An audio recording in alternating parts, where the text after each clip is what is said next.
Dan yang keduanya, sifat yang tak boleh ada dalam hati kita ni, nama riak. Kita ni tuan-tuan, Allah uji kita ni subhanallah tak sama macam ujian yang dilalui oleh orang dulu-dulu. Orang dulu-dulu sallallahu alaihi wasallam tak ada benda ni. Susah nak dapat benda ni. Nama riak. Kita apa saja ibadat dan amalan yang kita buat pada setiap hari, senang-senang aja nak jadi riak. Tahu pasal apa?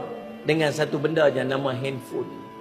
Dulu adik-beradik kita, tok kita, mak kita pi umrah, pi haji. Tuan-tuan tahu tak, tengok tak macam mana dia pi tawaf? Tengok tak macam mana dia pi sa'i? Tengok tak? Tengok tak macam dia pi melontang? Tengok tak dia ambil gambar depan Kaabah tunjuk kita? Tak ada tuan-tuan. Apa yang dia buat tu dia dengan Allahnya. Dia balik tu, buat balik tahu buat balik apa kita? Kurma je. Dengan tu gelang tu. Gelang ni kalau balik umrah wajib buat balik tu. Apa yang dia buat di sana, siapa pun tak tahu melainkan dia dengan Allah. Kita elok sampai saja sana, orang tahu dah. Waktu tawaf boleh buat live. Waktu sa'i boleh buat live. Saya tak tahulah tuan-tuan, orang nak kata saya kolok-kolok lah. Ada orang marah kat saya bila saya duduk tegur benda-benda macam ni. Tapi nak tunjuk kat siapa? Nak tunjuk kat siapa?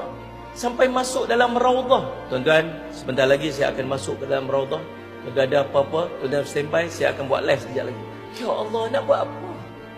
Duduk dia masuk raudhah tu, dia boleh pacak handphone sandak dekat dinding tuan-tuan, sampai dia semayang. Nak buat apa? Dapat apa?